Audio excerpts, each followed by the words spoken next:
Trade talks with the Americans to avoid new 50% tariffs dramatically fell apart at the last second Friday night, sending the trade war between Canada and the U.S. to its hottest point yet, with the Prime Minister promising to punch back dollar for dollar on the Americans by September 8th and hand out billions to impacted businesses and workers later this week.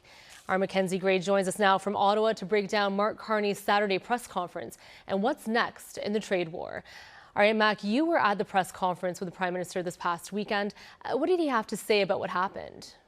He gave a fair amount of detail on the specifics associated with what broke down. Certainly still some more questions to go to get some more answers. But some of the key things when I asked him about what actually happened on the detail side in terms of what had the Canadians walk away from the table, which on Tuesday both statement that Mark Carney put out, but also a statement from the president and multiple other comments from the president made it sound like a deal was going to happen in this situation.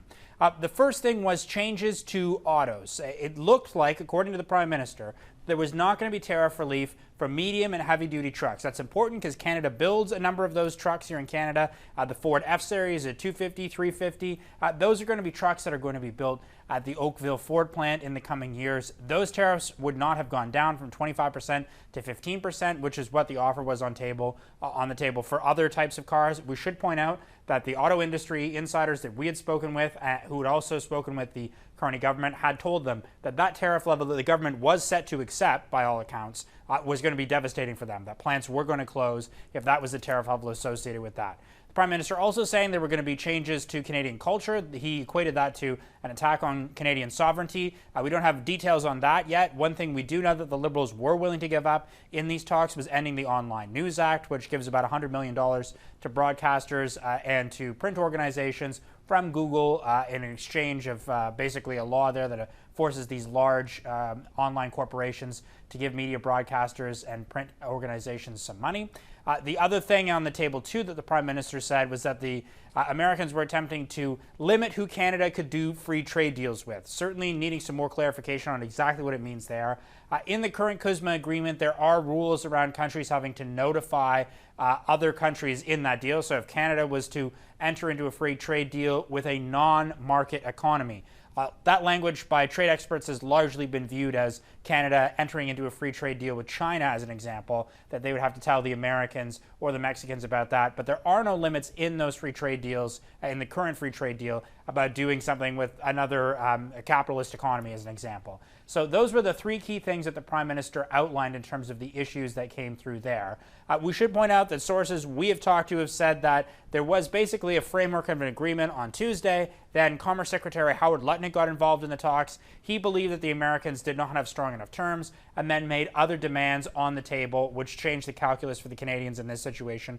We should also point out, outside of Mr. Lutnick saying that getting involved in the talks and changing the terms, there were many in the business community, labor community, who were not pleased with the outcome of what the negotiated deal was. There had been briefings in particular by Mark Wiseman, who is Canada's ambassador in Washington, and the reception that he had received in terms of both the framing of the deal, but also the terms of it, had not been particularly well received by a number of people who had been briefed too. So I don't think it was just Mr. Lutnick's involvement in the trade talks changing the terms. That certainly did impact the situation, but there were also a number of people who were briefed by the government who had big business stakes involved with this, who were not particularly pleased with the deal that Mark Carney had negotiated.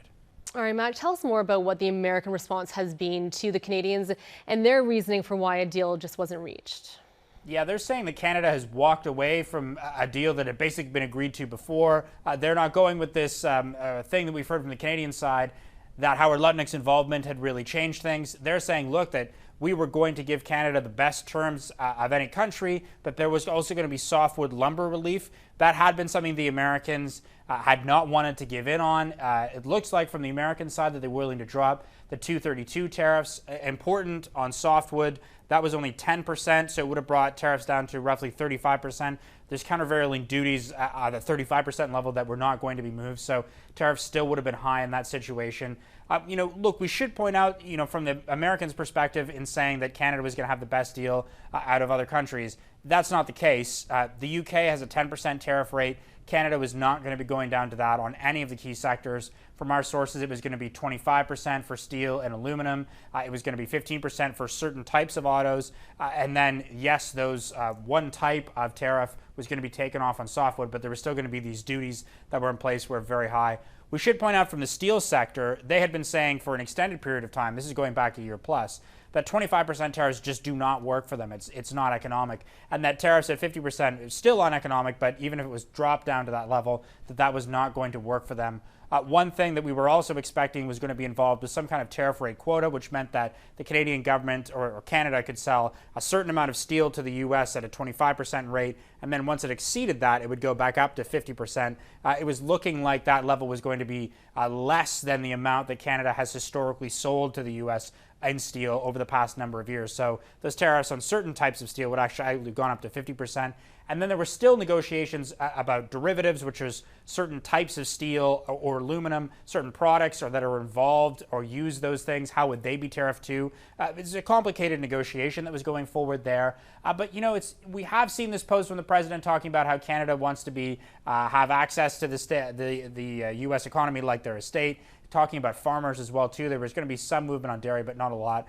But you know, we should say for trade talks falling apart, the president has not been as vocal as one would expect in this situation online. I think it'll be interesting to see what he has to say when he gets asked about it by reporters, which I would imagine will happen in the next couple of days, the next time he has availability. All right, let's see how it all plays out. That is our Mackenzie Gray reporting from Ottawa.